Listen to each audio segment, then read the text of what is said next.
Hello, welcome. Thanks for joining me today. This is a good time for all that would like to ask questions about your spiritual practice. Good morning, Kate. As most of you know, I have the podcasts on Insight Timer, and they're listed under Awakening Together, Relaxing into Happiness for all the other platforms. But on Insight Timer, they're just under my name. And what I'm trying to do in those podcasts is to give a step by step support for awakening.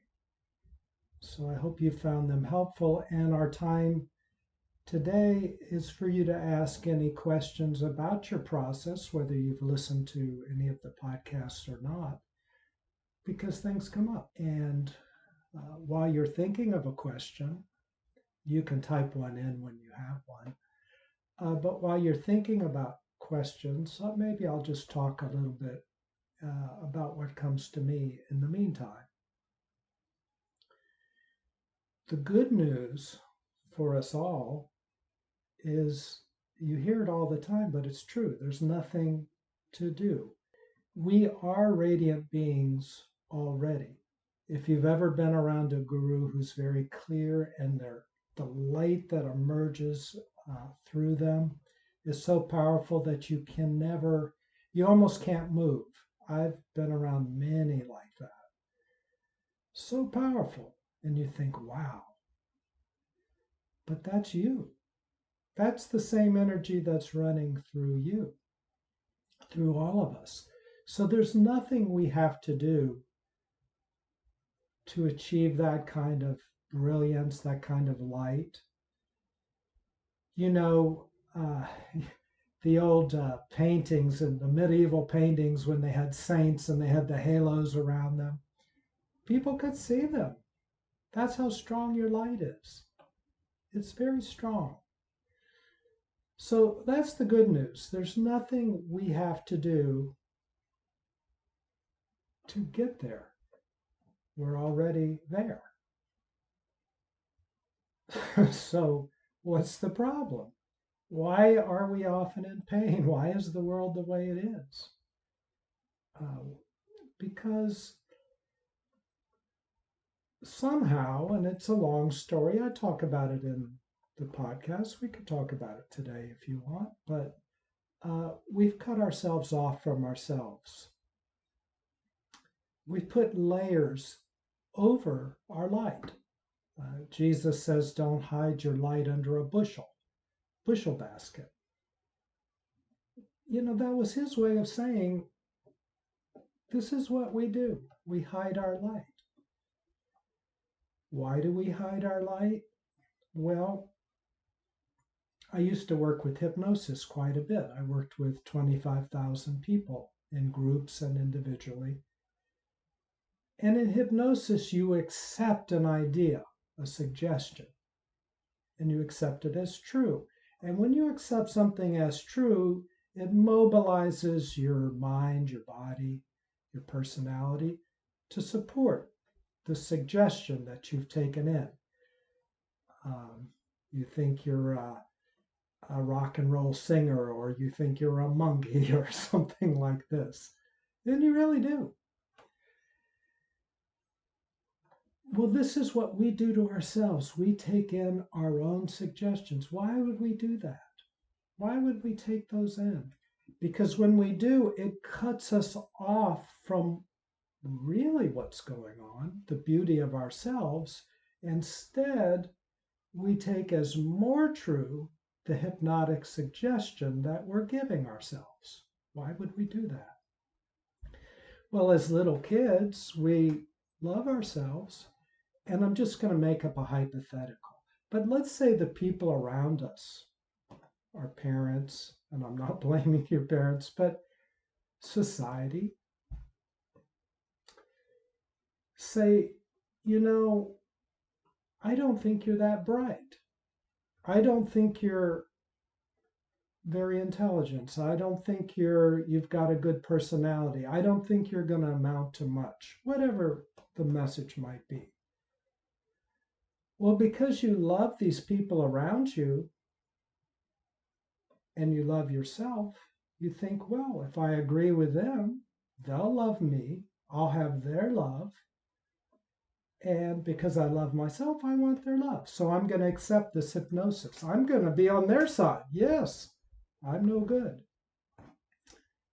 So we take that in and we layer these thoughts on top of each other. Or we get immersed in a cult. I mean, culture, our culture. We get immersed in it. And it's a cult, it's a hypnosis. And we start believing the things that our culture believes. Now, some of the things in our culture are very good. You know, the term he's cultured, she's cultured. That's a compliment. These are good things. But also in our culture are things that aren't so good. And we can cover ourselves up with them. We can find ourselves drowning in the hypnosis of our culture. If you want to talk about past lives, multiply that by 100 or 1,000 from the past. So we're layered, we're crusted over, and that's why we don't always feel ourselves. Sometimes it can seem to be an insurmountable task, can it, to melt through all of that. It can seem so difficult.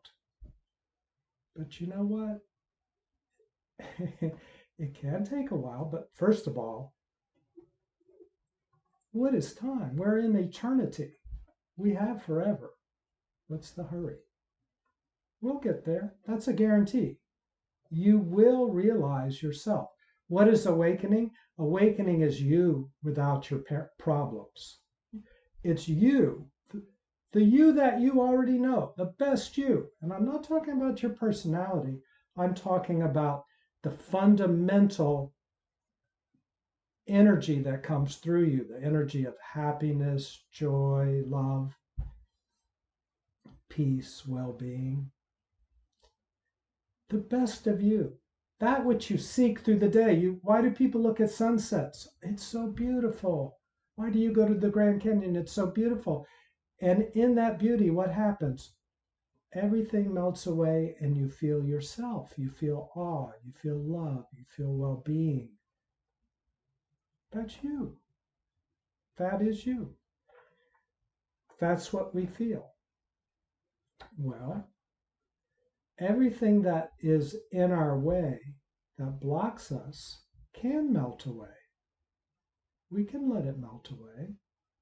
First of all, as I said, we have an infinite amount of time to do this. Secondly, it's kind of an interesting ride. Sometimes we're pushing so hard to get past something, to get over something. We overlook the fact that maybe it's perfect for this moment, just the way it is. How can that be? It doesn't feel very perfect.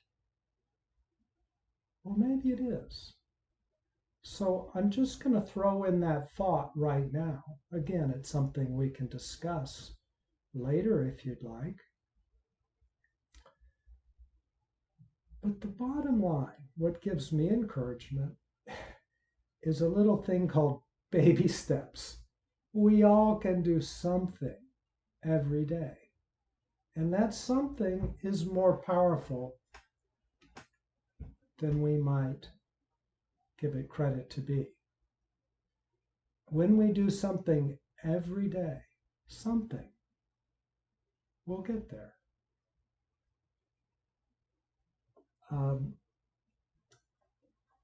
It's true with everything in life. It's true on the outside. My partner and I have been working on our yard. And when we first moved into this old house in Florida, the backyard was covered with bushes. Thicket, you might call it. Not like little bushes, it's brush. Like being in the outback or something. And it was a daunting task, but every day we could cut one bush back. Every day, one. Now, beautiful backyard. Still more to go, but that's how it is in our spiritual life. We can cut something back every day. We can dissolve something.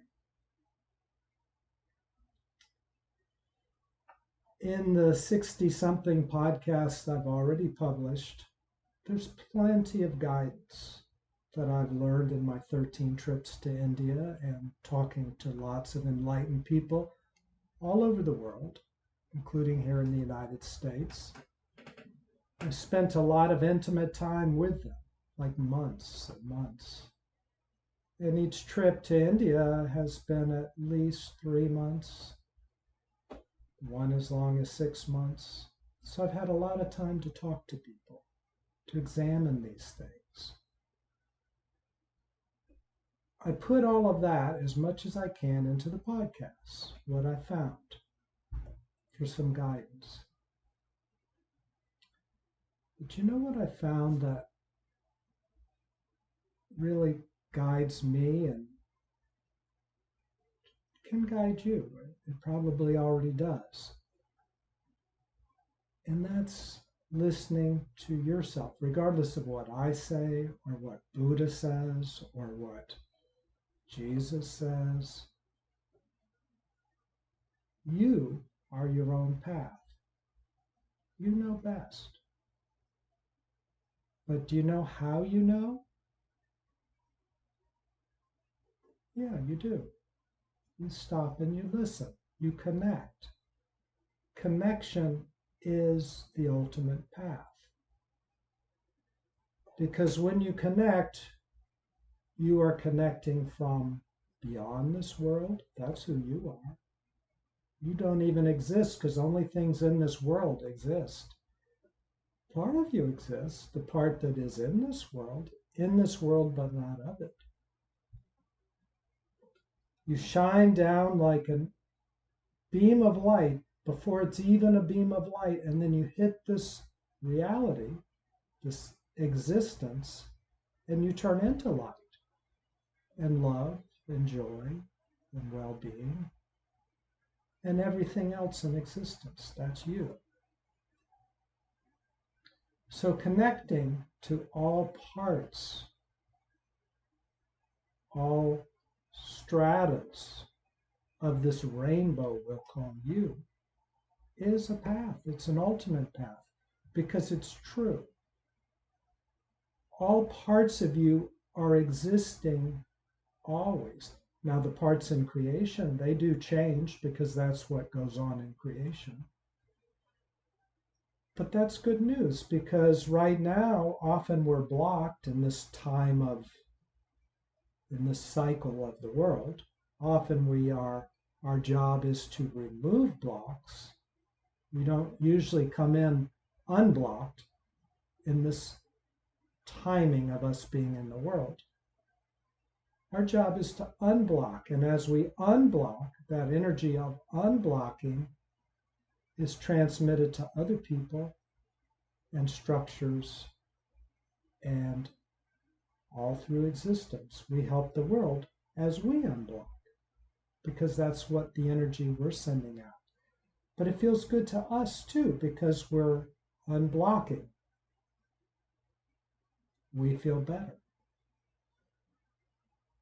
So this happens through connection. What is connection? That's simply being present, staying present, not spacing out, but staying present to all that's happening through us. Well, what if we can't do that?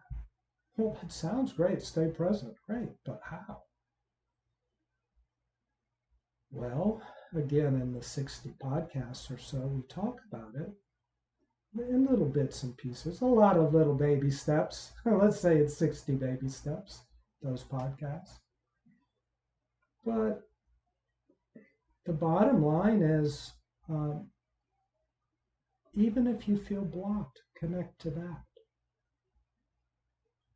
See, that is part of your existence in the moment, is a quote unquote block or quote unquote pain. That is part of your existence, your rainbow. Part of it's pain, part of it's joy. All these things are happening at the same time. You don't have to get rid of all the pain in order to feel joy. You can feel joy while you feel pain because both exist in you.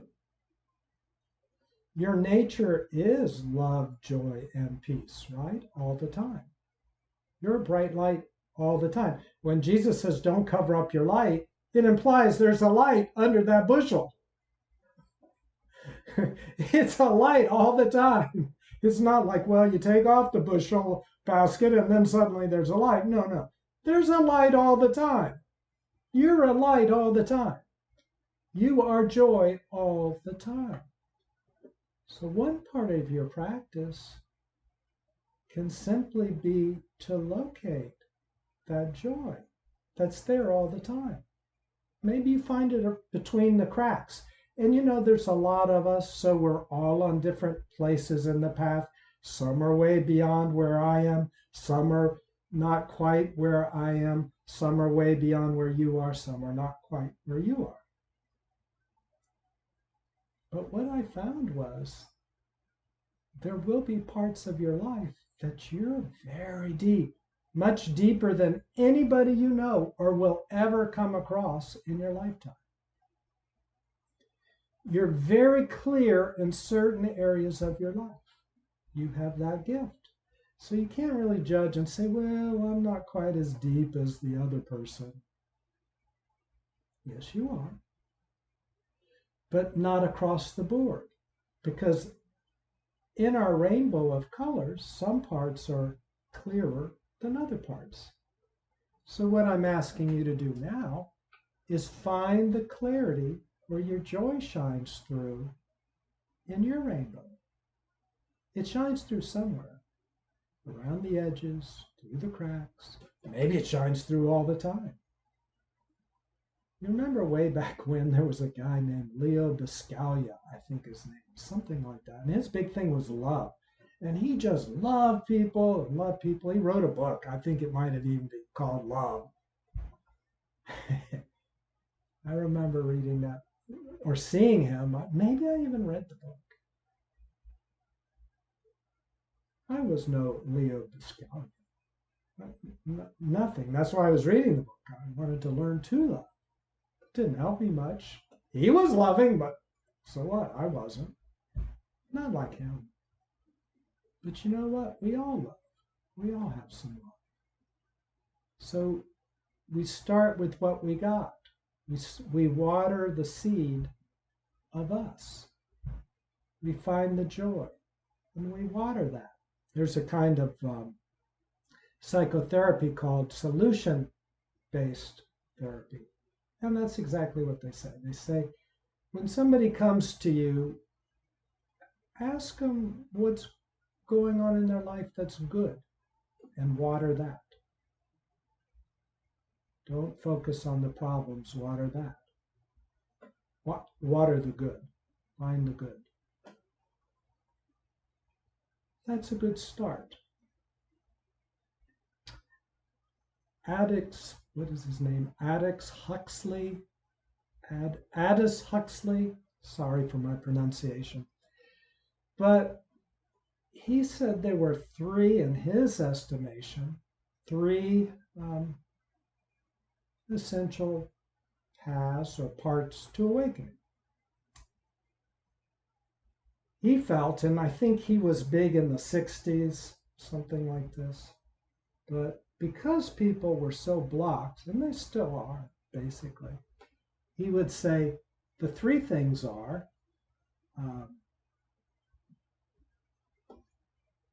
take some psychotropic drug, some psychedelic drug to break open your crusty mind.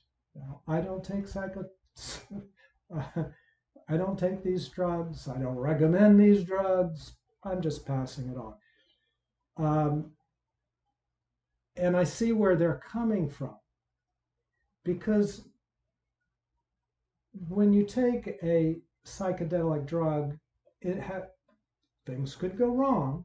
So it's not foolproof. That's why I don't recommend it unless you're under good guidance and you know what you're doing.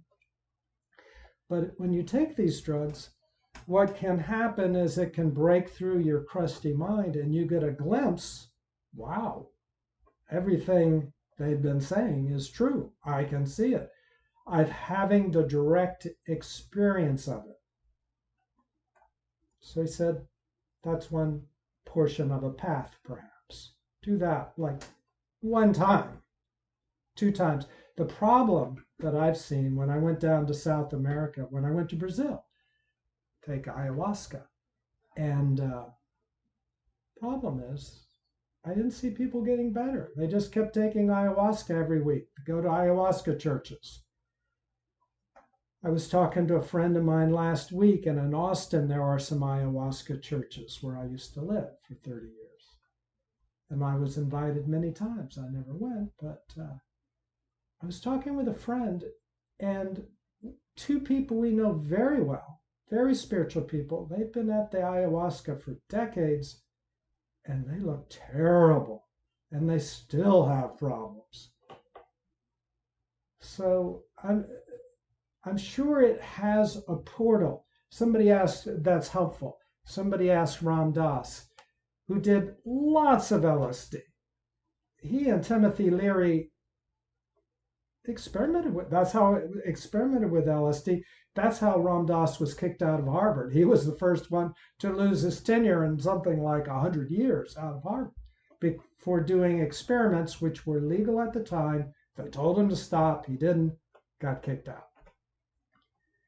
He continued afterwards with Timothy Leary, and they did a lot of LSD.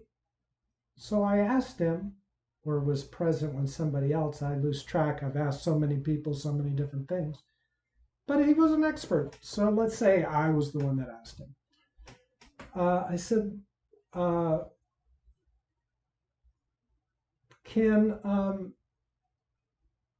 you awaken using LSD? And he says, well, it gives you a glimpse, but it's like you're attached to a rubber band and it pulls you back into your old personality as soon as the trip is over. He said, I've never known anybody to awaken using LSD. It gives you a glimpse. His guru, Neem Karoli Baba, said, yeah, if somebody's very thick in the personality and they can't see through their own personality, then have them take some LSD once, so they can see. But after that, the other two things that addicts Huxley said were meditation was the second leg to awakening. Because in meditation, you sit still. And after you sit still, the clouds start to, over some time, disappear. And settle. And you start to see yourself. You see the brilliance that you are in meditation. And also, you see all of the obstacles and constructions that we've created that are blocking us. They're useful sometimes, they're useful for a time, but then we outgrow them and we forget to, or we don't know how to deconstruct those things that we have constructed. So the third part that Aldous Huxley brought up was deconstruct. Learn the constructions of your personality and deconstruct them. Spend time with that. And that's part of your path. Glimpse, sit still in meditation, and simultaneously start to deconstruct that which is blocking you.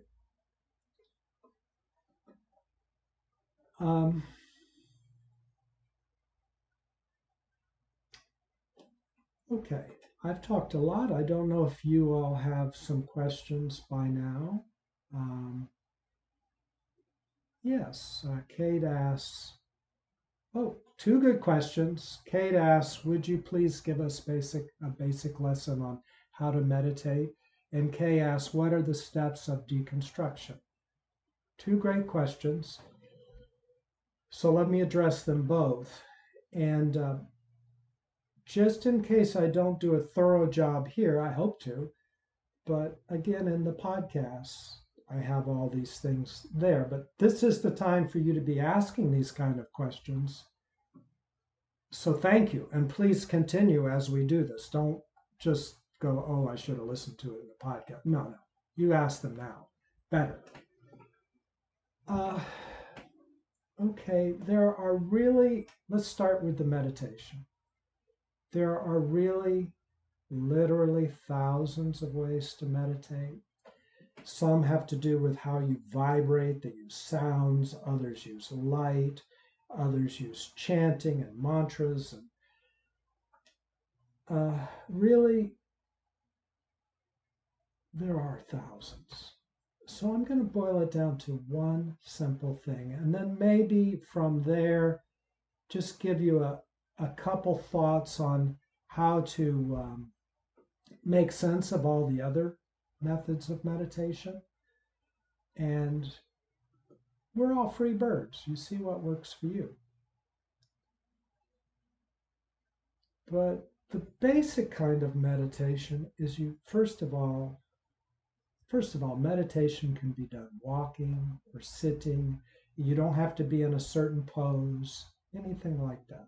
The idea is for you to be comfortable and not distracted. The reason why you close your eyes, if you do choose to close your eyes, is just so you're not looking at stuff all the time and distracting yourself. Meditation is a time to let go of distractions, to extract yourself from the midst of our hallucinations. What do I mean by hallucinations?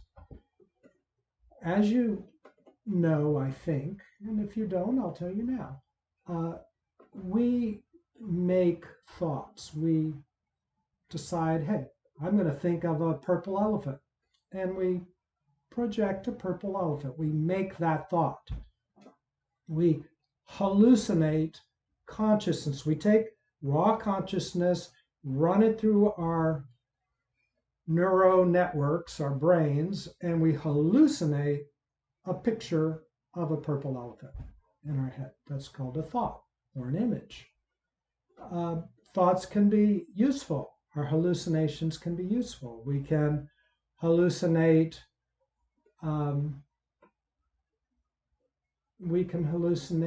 how to invent something. We can hallucinate steps to get through our life tomorrow, or how to go to the bank, or how to open a bank account, or how to do math. Hallucinations can be helpful tools. But often we're caught up in hallucinations. Have you noticed how our culture loves stories? They're good things. We love them. We love going to movies, and we love people telling us a story about this guru or that guru, but we tell ourselves stories too, and we get lost in our daydreams. Well, all these are hallucinations, and none of them are real. The movies aren't real. The stories aren't real. They're entertaining, but they're not real. So in meditation, when we sit down, we're extracting ourselves from our hallucinations.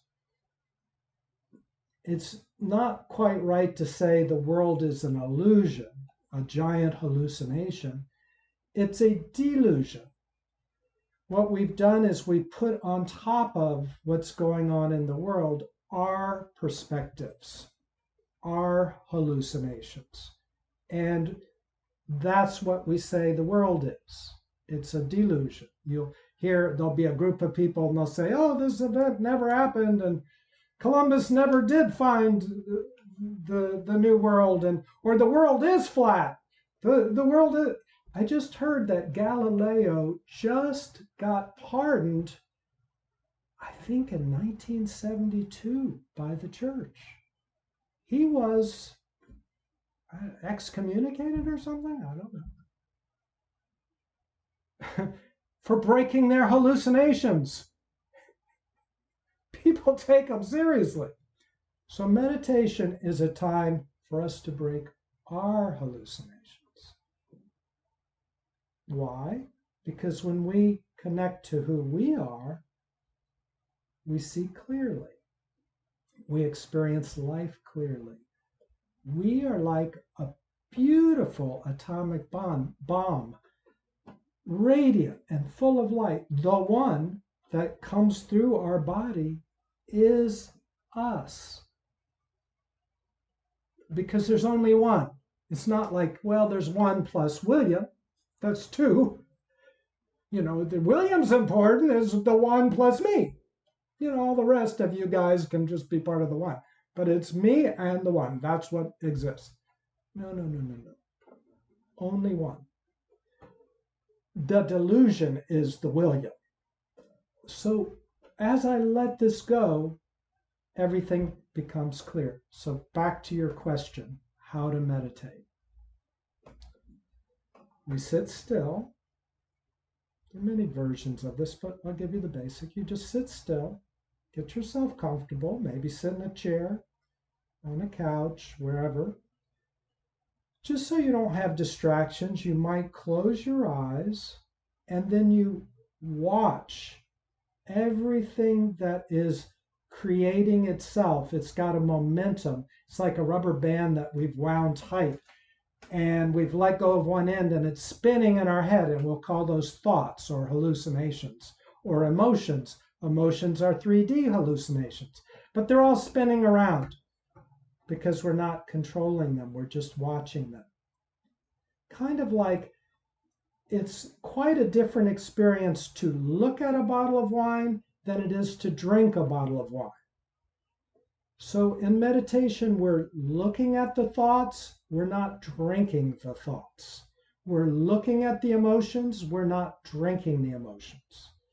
We'll see them, they're performing, and all of them are very addicting. They will be crying out to you to drink them.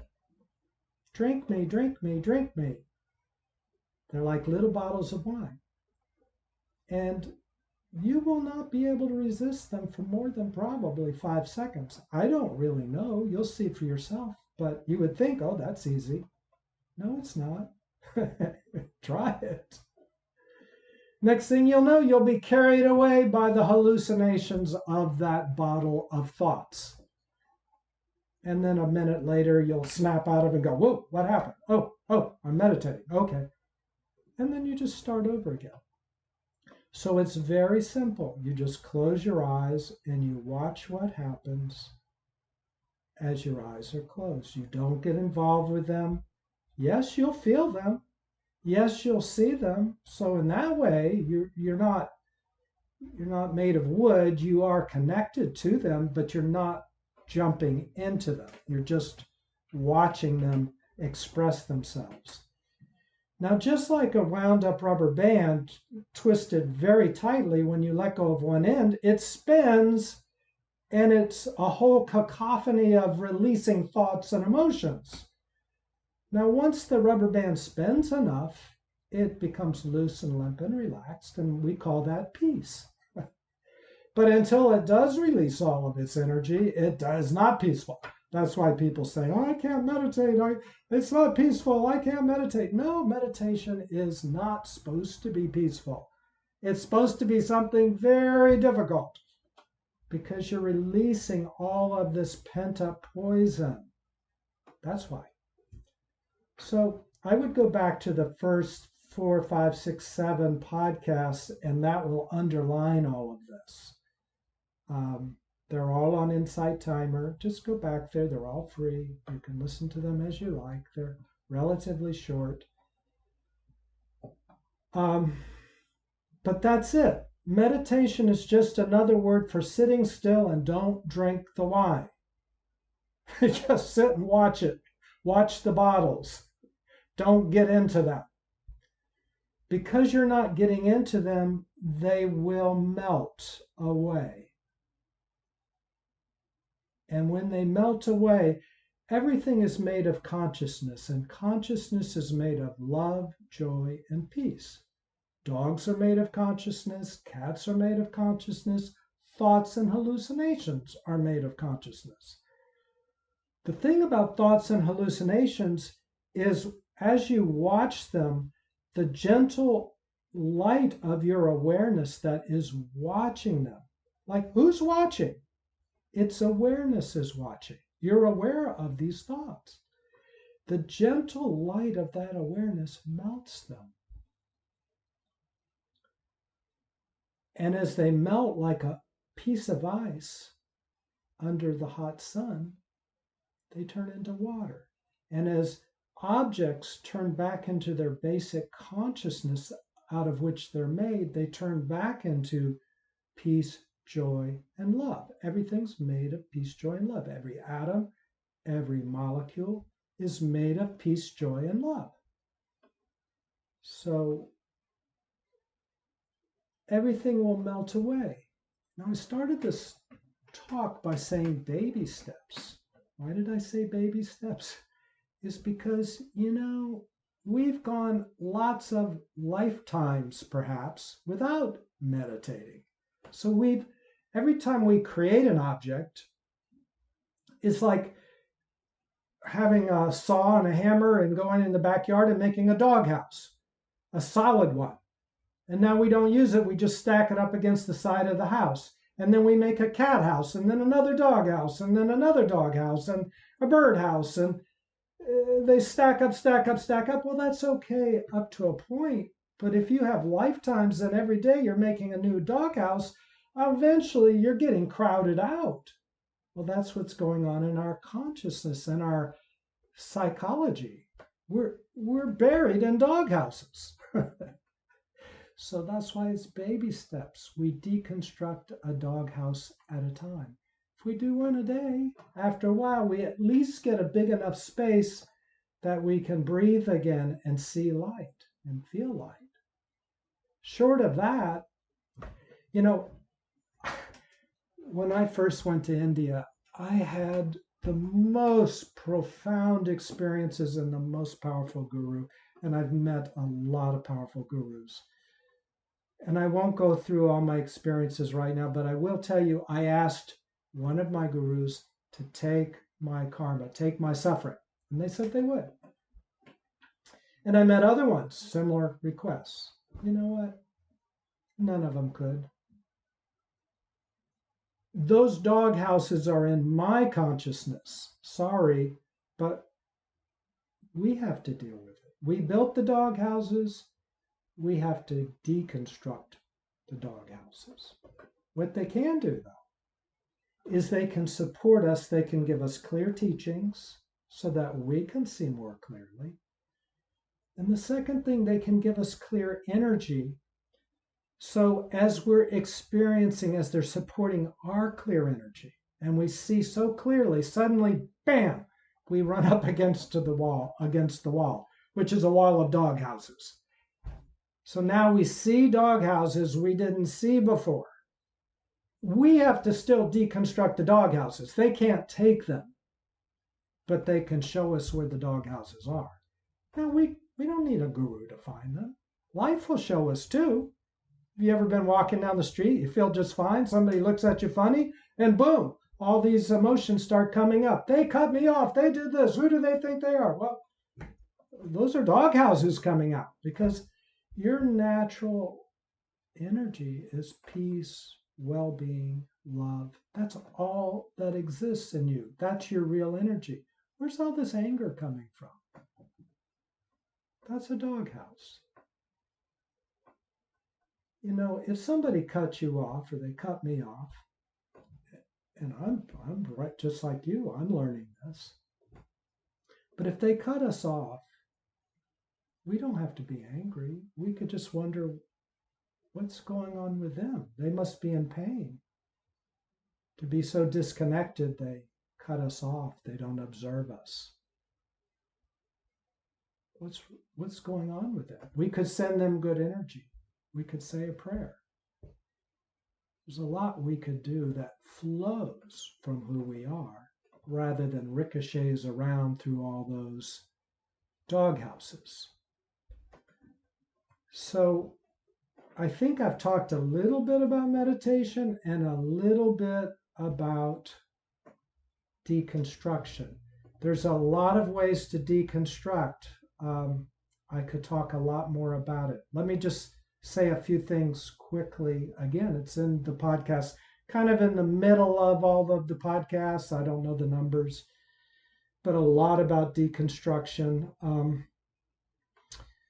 PTSD is a kind of fixedness. You'll notice that under every emotion that you have will be a tension. Even when you let the emotion melt out, there's a tension, and that tension is what causes separation. That's our fundamental, it's like we block. It's what we've blocked ourselves with.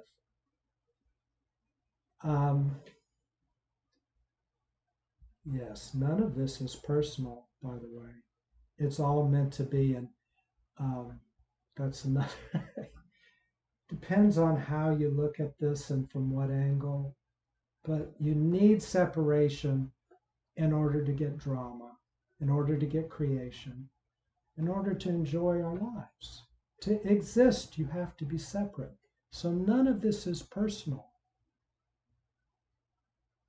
Yes, and getting cut off, thank you, Chris, is not personal either in the example. But I mean on a bigger picture, our life is not personal. But back to deconstruction, because we're looking at it now through that level, as if things need to be different. The spiritual stuff is crazy because on another level, nothing needs to be different. It's all perfect. But the flow of this perfection is calling for something to be different.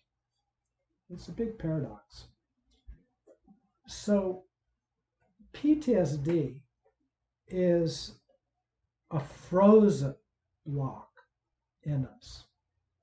And one of the ways to work with PTSD, I talk about it a little bit and I give some references, but is to be in touch with it, go very slowly, because if you push yourself too hard, you freeze up even worse, right? You hurt yourself.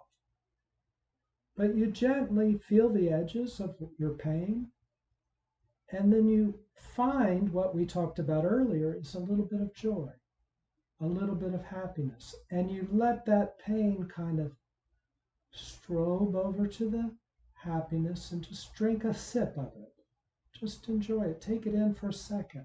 Realize that things don't have to be all locked up and painful, because that side, the PTSD side, feels that that is the way it is. And it will never change, perhaps, but it will.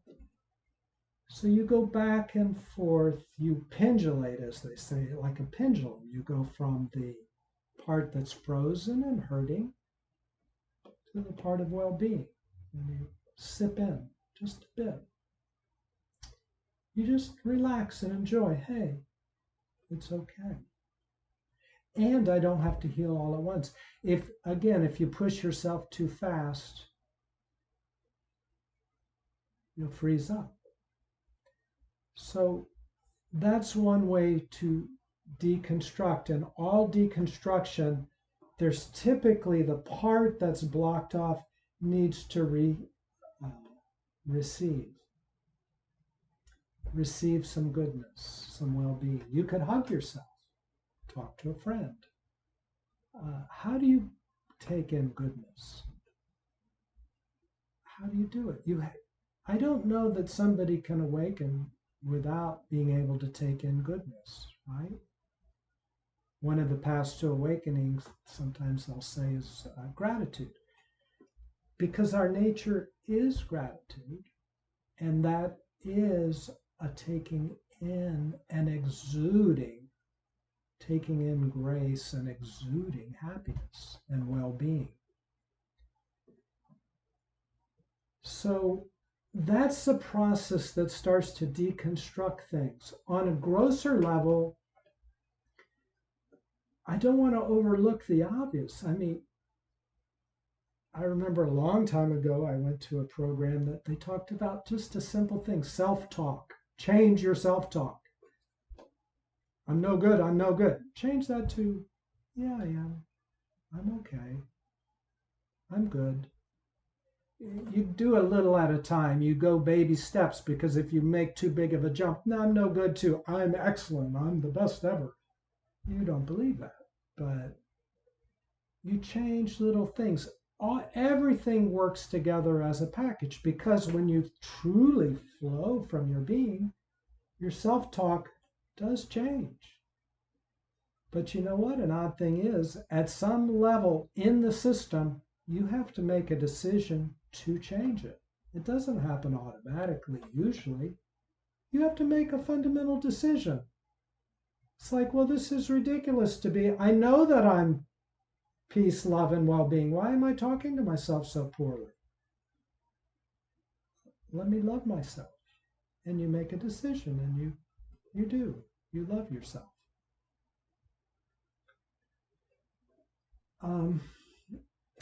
Back a little while ago, somebody was asked, I hope that helps. And the podcasts have a lot of different, there's coherence. There's so many different ways of deconstruction. There's coherence therapy, where when you meditate or otherwise, but you feel the wellness of your being, the goodness of your being, and then at the same time, you feel the pain of your separation, the hurt, the fear, the anger.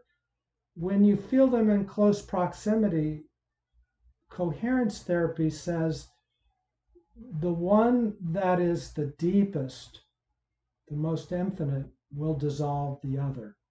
And in fact, the hurt, the pain, and the anger start to dissipate when put into close proximity.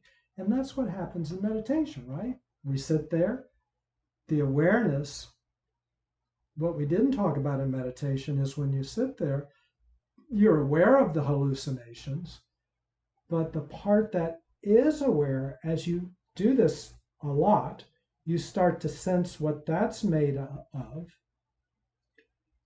and you start to feel the well-being of awareness, which is you. Peace, love, joy. I was saying awakening is you without your problems. And so awakening is beyond all religions. I could be a Christian with no problems. I could be a Muslim with no problems. I could be a Hindu with no problems, a Buddhist with no problems, a Taoist with no problems. Awakening is who you are. Often religions twist it around that concept to show you who you are. Some do a better job than others, in my estimation.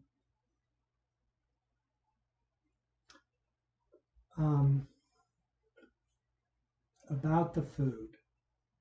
Yes, there is a branch, I guess in Buddhism, in Hinduism, where you eat certain foods, sattvic foods, foods that quiet your system, instead of foods that jumble you up. For instance, if you eat a lot of sugar and you're all wound up, hard to sit still and meditate. That's the general idea. So foods can make a difference. Gandhi, when he was in prison during his peace movement, and suddenly he became enraged, and he didn't know why. Well, later, come to find out, the chef who cooked his food was in prison for murder, and he had a horrible temper, and that energy went into his food and affected Gandhi. So we're affected by what we eat. I'm not going to get into vegetarian or not, that's a whole other can of worms. You all can sort that out. But yes, it affects us. Our food affects us. It affects our health. It affects our awakening. However, just like mantras affect because the vibrations can be helpful to us. However, the postures, our mudras, how we hold ourselves can affect our energies. However, just doing the basic things, sit down every day and meditate. If that's 95% of it, then the other 5% is filled in by food, mantras, and other things. So if the energy that's coming through you is so clear, it is everything. You don't need the help of food or mantras or however, it depends. I alluded to this earlier. It depends on who you are. If you have food vulnerabilities, you have to listen to that. That's got to be like one of the number one rungs on your platform. Which gets us back to each of us has to listen to ourselves, right? Buddha could say, no, food doesn't matter. But if it matters to you, it does matter. Forget about what Buddha says. Jesus could say something. But if it matters to you, it matters. You are your own Jesus. You are your own Buddha. So you have to listen to yourself. You know better than anybody. And you'll find out. Each of us, if we follow our heart, if we follow the next obvious thing in our life, we'll get there. Where's there? There is being fully ourselves. Because that's all there is. Existence is all there is. And beyond.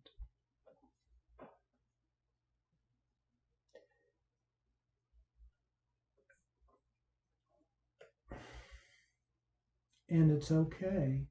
In fact, it's prescribed. The One created this creation with all of its quote unquote problems and separations and pain and suffering. That's part of the painting. There's nothing wrong with it. So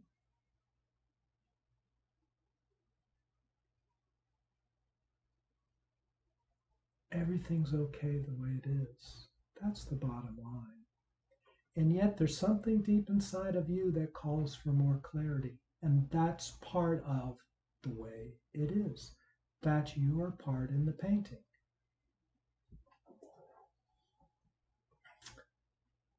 Jennifer brought up something that I'll address briefly. There's a beautiful saying in Tiruvannamalai that I've seen probably 1,000 times. SivaShakti, she passed away earlier this week.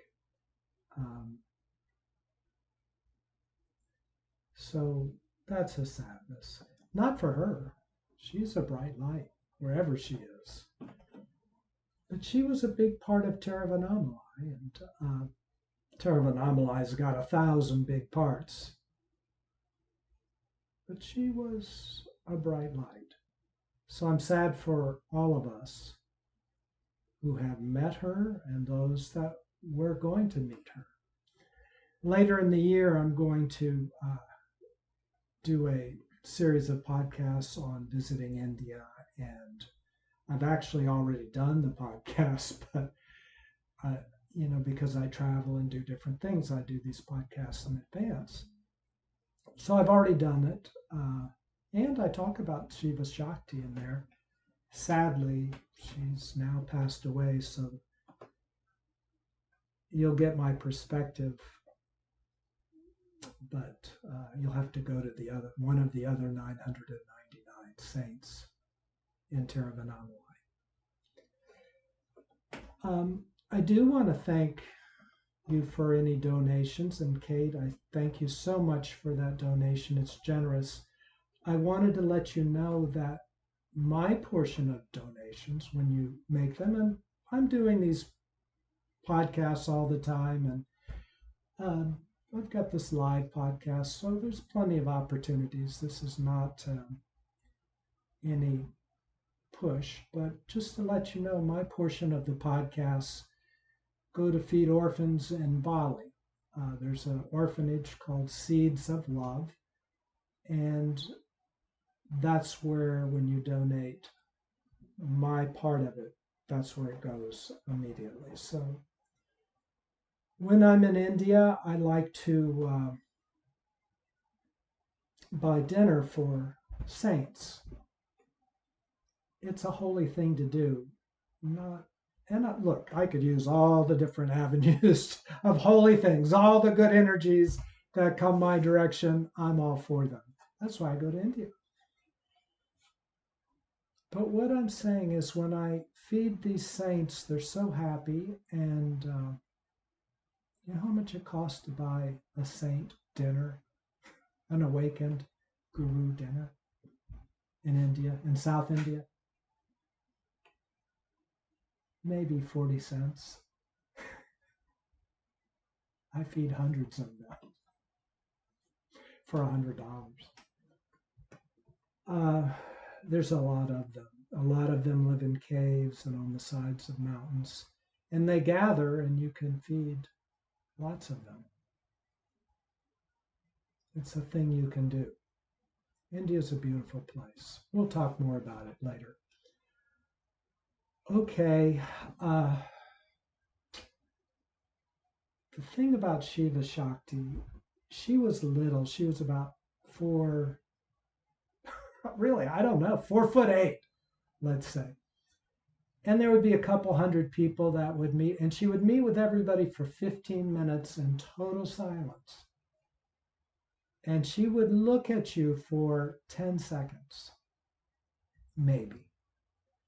And during that 10 seconds, she would light up every chakra in your body. And she would send healing energy, and you would be face to face to any block that you knew of or didn't know of. And then I would sit for hours afterwards and just work it out. And the next day she would see where you were that day, and she would do it again and again. So she would take you to your edge and then let you work out the rest every day. She was a very beautiful soul. She did that with all 200 people, or 300, or however many were there that day. So thank you so much. I look forward. We're going to meet together again in 2 weeks on the 23rd, same time, 10:30 in the morning. I hope you can make it. If you follow me on Insight Timer, you'll get notifications about my podcast and these live sessions. Nonetheless, I would go back, if you haven't listened to the podcast, and listen. They might be elementary to you, but I like a good review. You may not like how I say things, or you may like how I say things. But see what you think. If you like them, listen. If you don't, then don't. Maybe you'll just join us for these live sessions. And when we meet next time, if you have a question, think of it ahead of time and bring it, because any question will do. Once you ask a question, then it gets us something to talk about. Yes, energy cannot be created or destroyed. Nobody dies. SivaShakti did not die. Take care. Bye. Great job. Hello, this is William. If you've enjoyed this podcast, please consider sharing it with somebody else. Send them a link. Thanks so much.